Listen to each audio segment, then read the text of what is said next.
What is poppin'? What's going on YouTube world? My name is Ghiman Mckinney. I appreciate you guys for watching this video today. Be sure to smash this like button right about now, as it does help these videos get out to the public and the channel to grow overall. Subscribe to my channel if you're new as well. I do post a ton of great sports videos weekly, and almost every single day if I can, and turn on post notifications too, so you don't miss a single one of those videos that I post.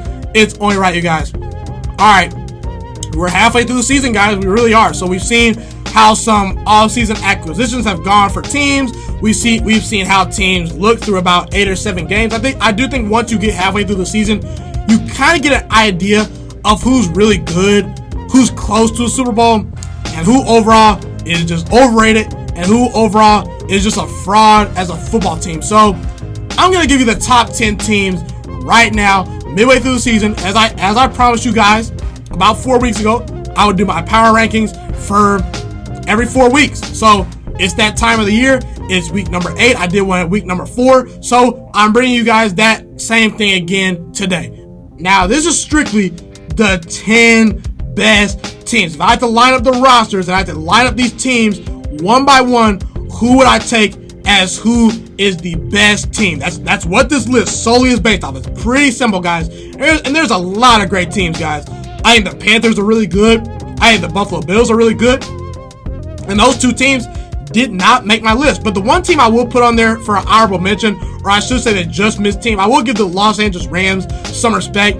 I think that adding Jalen Ramsey, for the most part, as of right now, has helped them. I do think long term it's not a great move. I was not a fan of the trade. I thought the trade was horrible. I did not like what they gave up for Jalen Ramsey, but Jalen Ramsey has provided a spark plug for this team and this defense. Aaron Donald's playing well. They got Cooper Kupp. They got Robert Woods, Brandon Cooks. They got weapons all over. And you know what? Sean McVay is creating a great game plan. Jared Goff's going to look good. Tyler Gurley's going to look good. The one thing I will worry about is their offensive line and running game is not great. That's what really separates me from putting them in this top 10. Just those two things alone. The running game and offensive line is too bad for me to put them in the top 10. And Jared Goff has been really inconsistent. But again, you got to recognize the Rams is a really good team. And come playoff time, they can maybe upset a team or two. But again, let's just get this list out of the way. The two best teams in the NFL to me right now are the New Orleans Saints and the Green Bay Packers. Up next is the Patriots at a close third, okay? The 49ers to me are at number 4. The Baltimore Ravens are at number 5. The Indianapolis Colts are at number 6. The Minnesota Vikings are at number 7. The Seattle Seahawks are at number 8. The Houston Texans are at number 9. And the Kansas City Chiefs round out the top 10. So there you see it. That's my top 10 teams right now. Let's start off with the Packers and the Saints, okay? The Saints do not have a weakness to me. They really don't.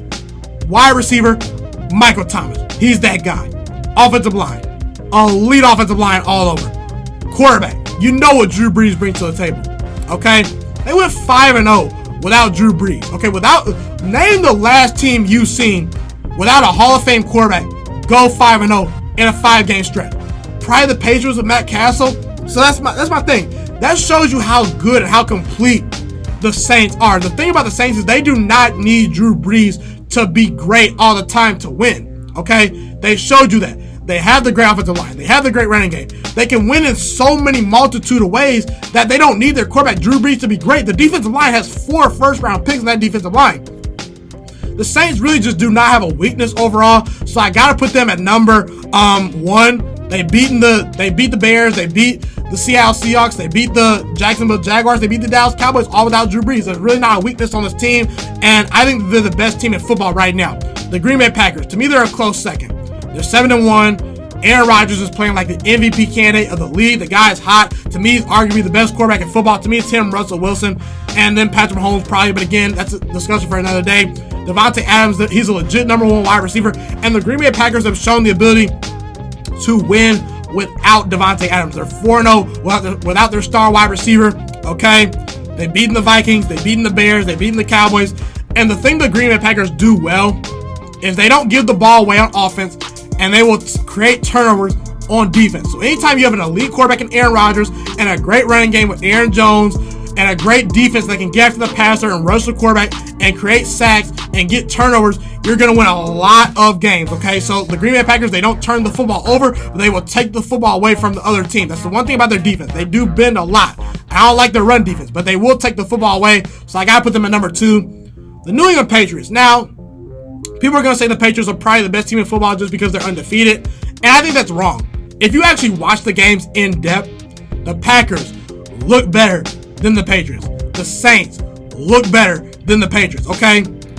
And if they played them today, I do believe that the Green Bay Packers and the New Orleans Saints would beat the New England Patriots if they played them today.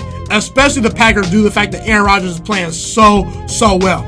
And the reality is, look, they're 8-0, they're great. I do believe the Patriots will go back to the Super Bowl. I believe that. But Tom Brady is 40+ years old. He looks old at times. When you get him off a spot, when you pressure Tom Brady this season, he's not looked very good. Bill Belichick does a great job of hiding Tom Brady's weaknesses at this point in his career. And at some point, guys, we're going to have to realize this. Tom Brady cannot be Tom Brady forever. He just can't. He's not God. Maybe he is God. He's the closest thing to God. He's maybe the GOAT. But again, the offensive line, when you actually watch them play, they've not been great. The running game has not been great. I love the addition of Mohamed Sanu. That was a very key, great addition. The thing the Patriots pride themselves on is defense. And the defense, to me, is the best since the Legion of Boom. The defense is allowing only 7.6 points per game. It's the best defense in football. But the one time the Patriots were tested this year, they nearly lost to Josh Allen. And Josh Allen couldn't even beat the Philadelphia Eagles this past week. A team that's very flawed, okay? The Patriots have beaten the Giants. They've beaten the Bills, the Dolphins, the Jets, the Steelers, the Redskins, and the Browns. If this were any other team besides Bill Belichick and Tom Brady, I would have all faith. I wouldn't say I wouldn't have all faith lost in this team, but I would have a hard time believing they can be great come postseason time. But I've seen it so many times with Bill Belichick and Tom Brady, I gotta roll with them. I do believe that there's no one in the AFC that can challenge them. Houston's okay. Indianapolis is meh. The Chiefs can't beat them. I just think the Patriots are going back to the Super Bowl. But right now, the Patriots are not playing better than the Packers. They're not playing better than the Saints. And they have not faced the schedule that those teams have faced. So the Saints and Packers, to me, have been more impressive, okay? The 49ers. Kyle Shanahan, great head coach.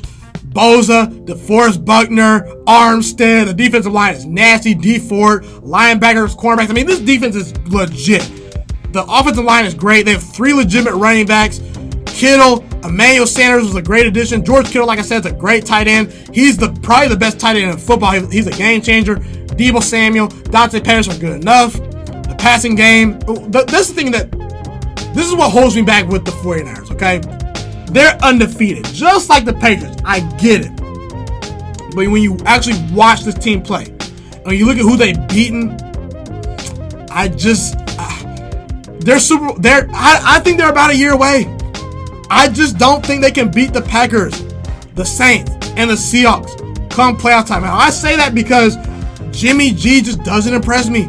This passing game does not impress me. This passing offense doesn't impress me. The 49ers barely beat the Redskins. They had 5 turnovers versus the Steelers. They should have lost that game. The Steelers are not great. And they almost beat this 49ers team. And they almost lost to the Arizona Cardinals recently. So, the 49ers are good, but I don't know how good they are just based on their quarterback, Jimmy G, and I think they're about a year away. The Ravens. To me, the Ravens are a really good team. They're currently 5-2, elite offensive line, elite running game. Lamar Jackson is an MVP candidate to me right now. Marcus Peters makes a world of a difference on this defense, okay? They need to make an addition to the defense. The defense had been suffering from the loss of Zadarius Smith and CJ Mosley and some key players like Terrell Suggs, so they went out and added a splash player, Marcus Peters. Now Jimmy Smith is coming back. The secondary is nasty with Earl Thomas, Jimmy Smith, Marlon Humphrey, and now Marcus Peters. The secondary is one of the top 3 secondaries in all of football. They can play man coverage, they can play zone coverage, and the offense is second in the league in points per game. When I combine coaching, quarterback, and style of play, they have the best bet in the AFC of knocking out the Patriots. Between their quarterback Lamar Jackson, their head coach John Harbaugh that can create a great game plan, you know they're not going to beat themselves, and their secondary and the way they play football, the ground and pound style, keep Tom Brady off the field. They can win the Super Bowl that way. I wouldn't bet on it, but the Ravens for me are number 5. They're about a linebacker or a pass rusher away from being a real contender, okay?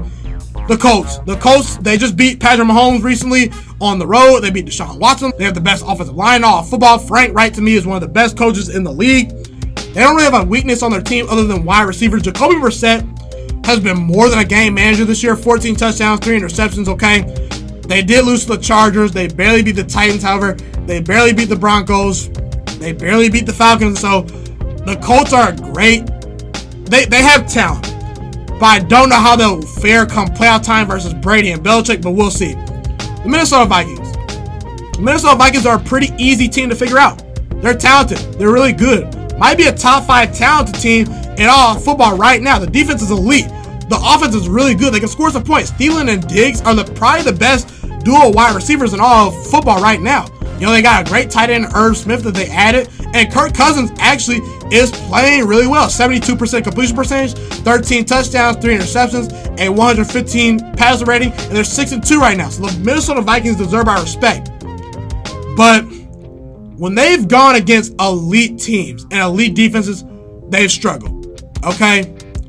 The Packers game, they lost. The Bears game, they lost. They've beaten everyone else on their schedule. So the question is, can Kirk Cousins show up in big games? Can they beat good defenses? Can they show up versus good teams in primetime matchups?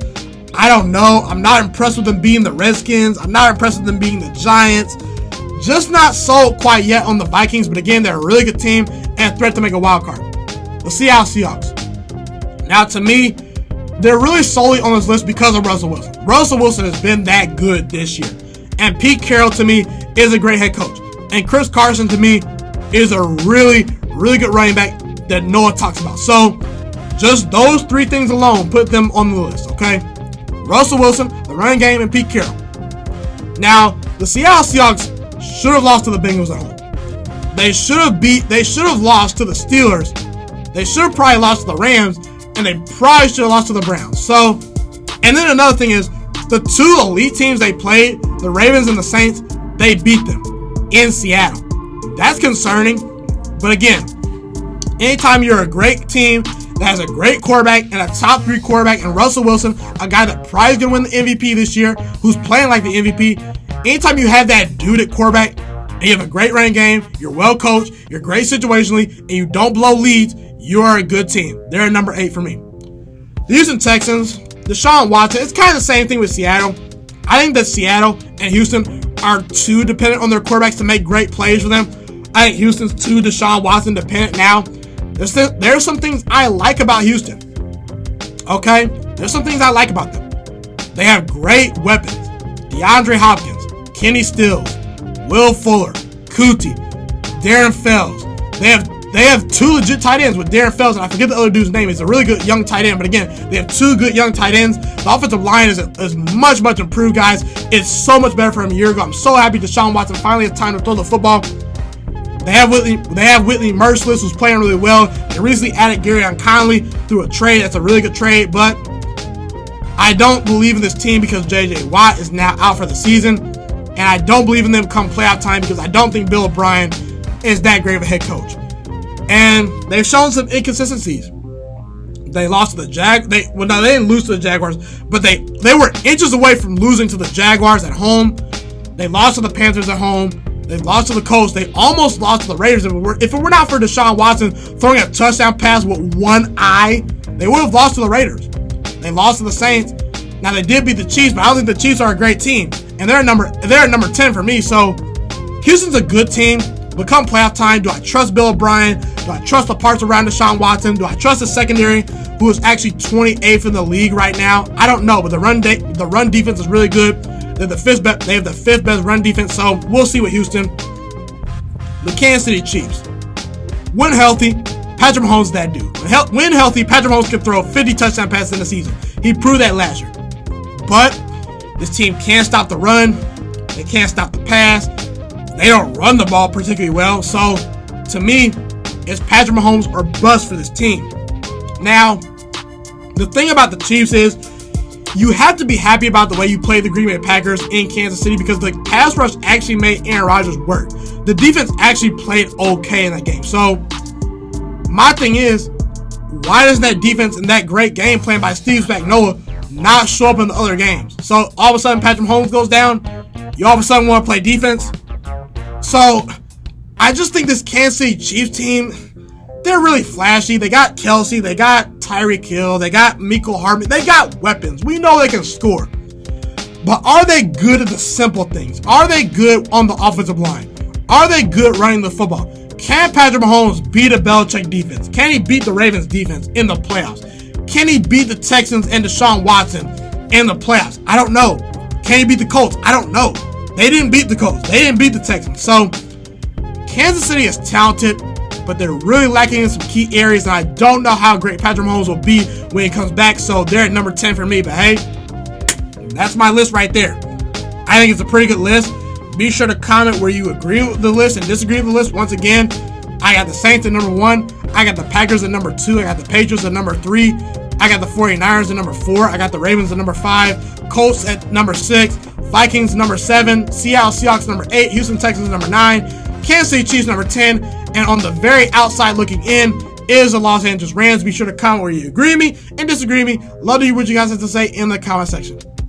Thank you guys so much for tuning into this video today. Be sure to smash this like button right now if you enjoyed this video. Subscribe to my channel if you're new as well. I do post a ton of great sports videos weekly and almost every single day if I can. A fun fact about me is I want to go into the sports broadcasting and media world. I want to become one of the next great sports broadcasters and analysts out in the world. Kind of like Colin Cowherd, Stephen A. Smith, Shannon Sharp. You get the point. Okay, I want to do sports, television, and radio for a full living once I graduate from the University of Toledo, a college in Northern Ohio. I currently am a freshman there right now. So the best thing you guys can do to just help me continue to grow as a young broadcaster is to just share this channel with all your friends, because potentially if this channel really gets somewhere, I want to start my own network, okay?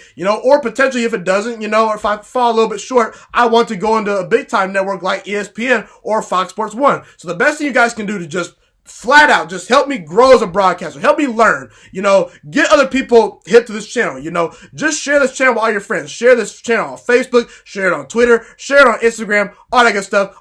Also, be sure to follow me on all my social media platforms. And once again, guys, just share this channel with everyone you know. Get everyone hipped and watching these videos. Get my voice out there and heard. Share it on Facebook, share it on Twitter, share it on Instagram, all that good stuff. It's been your boy, Ghiman Mckinney, or you can just call me Juice. I appreciate all you guys for tuning in today. I really do. Have a God blessed day. Stay motivated, you guys, and I'm out.